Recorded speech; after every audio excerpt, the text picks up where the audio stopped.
कठोरता से दंड दे और आराम से संयमता से निर्णय ले। कर्म से ही इंसान पहचाना जाता है। बहुत ही इंटरेस्टिंग रहा, बहुत ही दिलचस्प था, क्योंकि एक कहानी जो सीज़न 1 से शुरू हुई थी।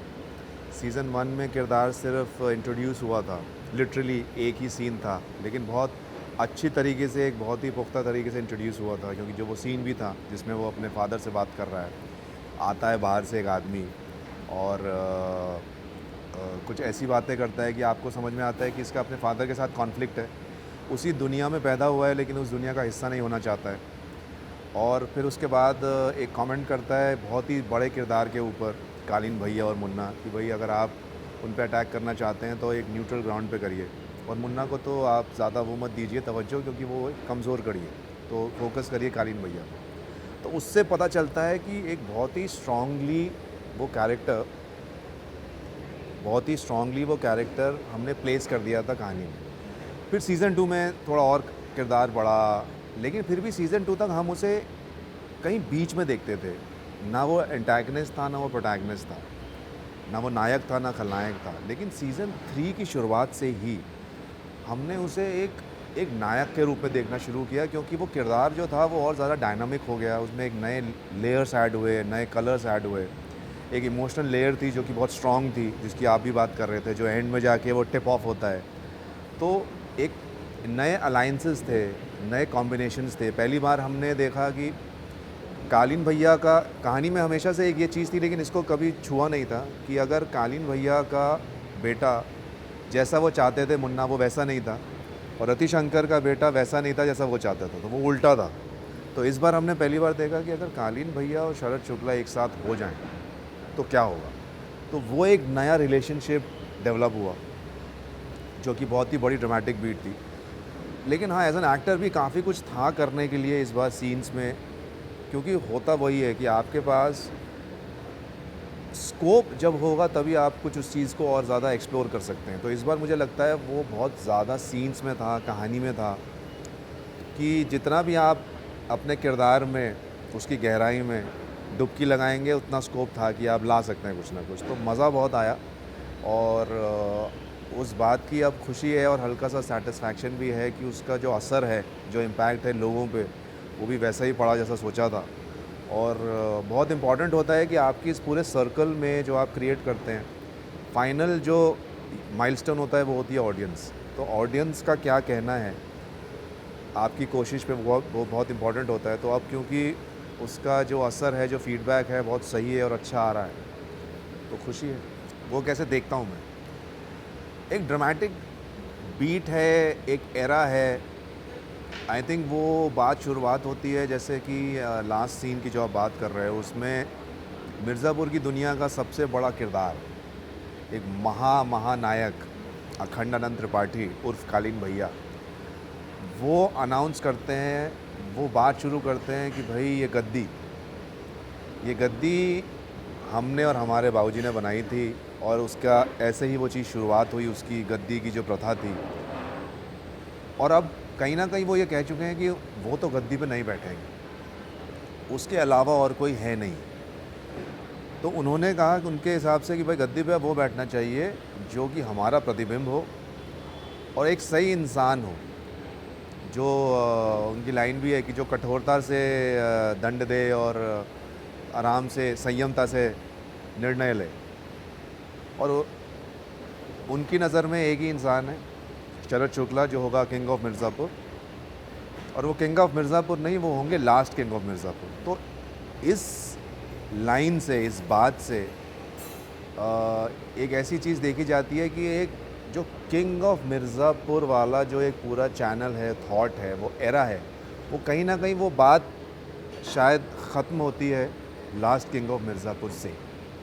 तो एक बहुत ही ड्रामेटिक बीट है उस कैरेक्टर के लिए, शरद के लिए, कि वो कैसे बड़ा हुआ, करते करते करते जो उसको करना था, जो चीज़ें उसको बनानी थी, उसने अपना ग्राफ पूरा किया, और उसकी कहानी का और मिर्ज़ापुर की दुनिया में वो किंग ऑफ मिर्ज़ापुर की बात का एक फ़ाइनल कल्मिनेशन होता है।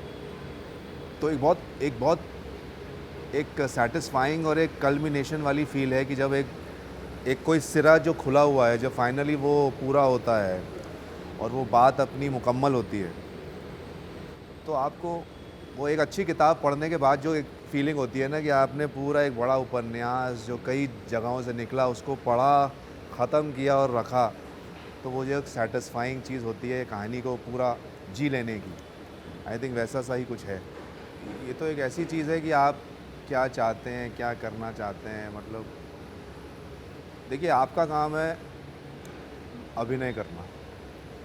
आपके पास एक कहानी आती है, आप उस कहानी को, उस किरदार को अपनी क्षमता के साथ, अपनी पूरी शिद्दत के साथ, सच्चाई के साथ उसमें उतरते हैं, अपने इस काम को पूरा करते हैं।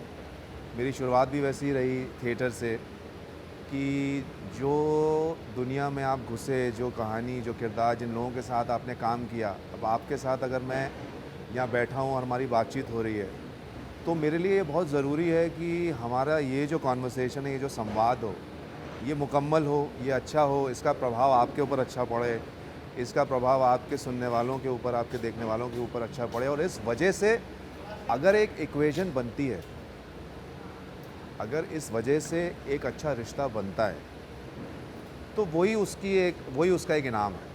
तो मेरा मेरा कहने का मतलब है कि आपके व्यक्तित्व से, आपकी सोच से, आपके काम से अगर आप अपने जीवन में नए रिश्ते बनाते हैं,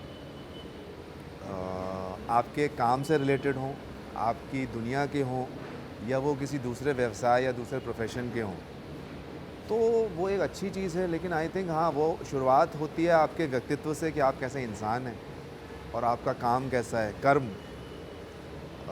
कर्म से ही इंसान पहचाना जाता है। तो मेरा ख़्याल है मैं उसको वैसे ही देखता हूँ कि उसी तरीके से आपका काम अच्छा हो, आपकी बातें अच्छी हों, आपकी सोच अच्छी हो, और उसके वजह से जो आपको प्यार मिले, जो साथ मिले, तो अच्छा ही लगता है। अब जैसे आज हम और आप मिले पहली बार और बड़ा अच्छा लगा, तो मुमकिन है यही चीज़ आगे बढ़ेगी, तो अच्छी चीज़ है। बहुत ही मुख्तलिफ था सबके साथ, क्योंकि जैसा कि आप जानते हैं मिर्ज़ापुर में अलग अलग तरह के अलग अलग जैसे एक बास्केट होती है, उसमें अलग अलग तरीके के फ्रूट होते हैं। किसी पे रस ज़्यादा है, किसी का टेक्सचर अच्छा है, किसी का कुछ अलग फ्लेवर है, कोई खट्टा है, मीठा है। तो उसी तरीके से मैं इसे देखता हूँ कि जितने भी किरदार हैं, ख़ासकर सीज़न 3 में मेरा ज़्यादातर जो ऑन स्क्रीन काम रहा वो पंकज जी के साथ था सबसे पहले। तो पंकज जी के साथ जो अनुभव है वो बहुत ही एक अद्भुत अनुभव है, जिस तरीके के वो इंसान भी हैं। मैं बहुत ज़्यादा रिलेट करता हूँ उनसे एज़ एन एक्टर, लेकिन उससे कई ज़्यादा एज़ अ पर्सन। तो बहुत ज़्यादा समय हमारा ऑफ सेट बीतता था अलग अलग चीज़ों के बारे में बात करने में, चाहे वो खाने की बातें हों, चाहे वो अलग अलग विषय पे बात हो, जहाँ पे रह रहे थे वहाँ पे चीज़ें क्या बनती हैं, वहाँ की ज्योग्राफी कैसी है, वहाँ पे क्या उगता है, वहाँ पे क्या बनता है, लोग कैसे हैं, बोली कैसी है, कल्चरली वो चीज़ क्या रिफ़्लेक्ट करती है। इन चीज़ों पे बहुत ज़्यादा कॉन्वर्सेशंस होते थे अलग अलग चीज़ों। और आई थिंक वो एक कंफर्ट था दोनों के बीच में।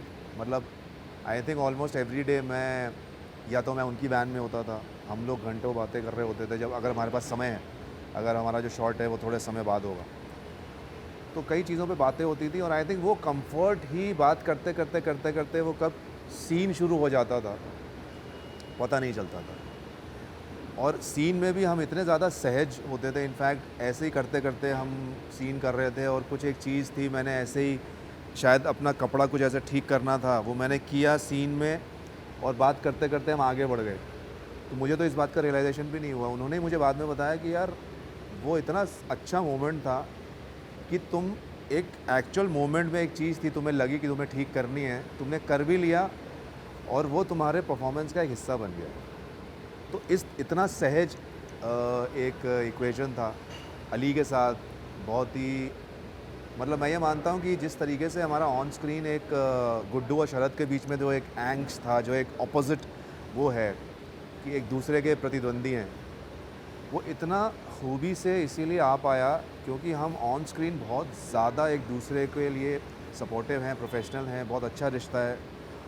एक दूसरे की खूबियाँ और एक दूसरे की अच्छी चीज़ें बताने में कतराते नहीं हैं कि यार मुझे लगता है तुमने ये चीज़ जो थी बहुत अच्छी की, और वैसे ही वो आएगा। और आई रिमेंबर कि ही केम एंड ही हग्ड मी कि यार बहुत अच्छा काम हुआ है। मैंने कहा यार अच्छा काम हुआ है क्योंकि आई थिंक क्योंकि सामने जो किरदार था, जो अभिनेता था, वो भी अच्छा था। तो इस तरीके का बहुत ही एक क्या है ना कि मिर्ज़ापुर तक पहुँचते-पहुँचते जितने भी अभिनेता हैं और अभिनेत्रियाँ हैं, उनका ऐसी एक यात्रा रही है कि आप अब काफ़ी सिक्योर हैं। जब आप मिर्ज़ापुर में आते हैं, काम करते हैं, तो ये कंफर्ट ही है जो एक अलग स्तर पे ट्रांसलेट होता है परफॉर्मेंसेस में। तो मतलब बहुत अच्छा रहा। बाकी जिन लोगों के साथ काम नहीं उतना किया, उनके साथ भी ऑफ स्क्रीन बहुत अच्छी दोस्ती है, चाहे वो प्रियांशु हों जो रॉबिन का किरदार करते हैं, चाहे वो श्वेता हो।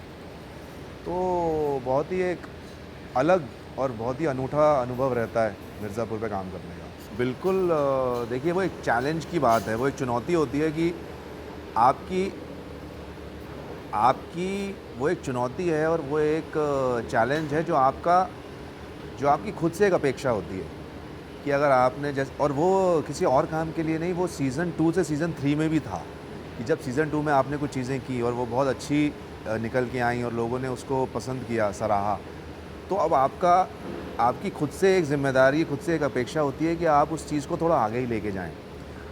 वो बिल्कुल होता है, लेकिन आपको जब आप काम कर रहे होते हो तो आपको एक समय के बाद उस चीज़ को भूल जाना पड़ता है, क्योंकि आप उस प्रेशर को लेके काम नहीं कर सकते। तो जब आपको पता है कि आपके ऊपर ज़िम्मेदारी कितनी है, आपके ऊपर आप एक बहुत बड़े किरदार को लेके अपने कंधे पे चल रहे हैं और आपको बहुत ही बारीकियां हैं इस किरदार की जो आपको लेकर आनी है बाहर।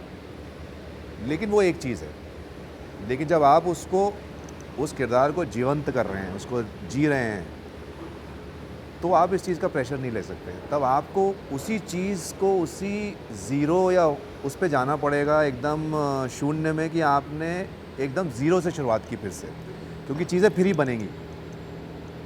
तो आई थिंक वही हमेशा प्रक्रिया रहती है और रही है कि आप इन सारी चीज़ों को भूल के उस स्पेस में जाएँ जहाँ पे आप सिर्फ़ एक नई चीज़ को दोबारा क्रिएट करने में लग जाएँ। कितना अच्छा आप कर पाएँगे, नहीं कर पाएँगे, ये तो समय ही बताएगा। कई बार कुछ चीज़ें आप करोगे वो सही बैठेंगी, कई बार नहीं बैठेंगी, लेकिन वो आई थिंक इस क्रिएटिव वर्ल्ड का एक चीज़ है। तो वैसे ही है, मेरा ख़्याल है आगे भी वैसे ही होगा कि भले ही कोशिश यही रहेगी कि आप इसके आगे जो आपकी जो सीढ़ियाँ हैं वो आप ऊपर की तरफ ही चढ़ें और अच्छा काम करें, अलग तरह का काम करें। लेकिन उसका मज़ा भी लेना है, सिर्फ़ उसमें प्रेशर नहीं लेना है, उसका मज़ा भी लेना है, उसको एन्जॉय करना है, क्योंकि वही चीज़ है जो ऑडियंस तक भी ट्रांसलेट होगी। अगर आपने मज़ा लिया है तो आप तक वो बात पहुँचेगी, वो मज़ा आप तक भी पहुँचेगा। बस यही कहना चाहूँगा कि बहुत ज़्यादा आभार और धन्यवाद आप लोगों का कि आपने पिछली बार भी सीज़न 2 में भी और सीज़न 3 में भी इन चीज़ों को सराहा। इस बार ज़िम्मेदारियाँ बहुत ज़्यादा थी, लेकिन आपको चीज़ें पसंद आईं, आपके मैसेजेस, आपका सारा प्यार मुझ तक पहुँच रहा है और कोशिश करता हूँ कि हर चीज़ को मैं रिस्पॉन्ड करूँ, रिप्लाई करूँ, जो मैं करता भी हूँ। तो बहुत-बहुत शुक्रिया और उम्मीद है कि आगे आने वाले काम में भी इसी तरीके से आपको एंटरटेन करते रहेंगे। तो थैंक यू वेरी मच।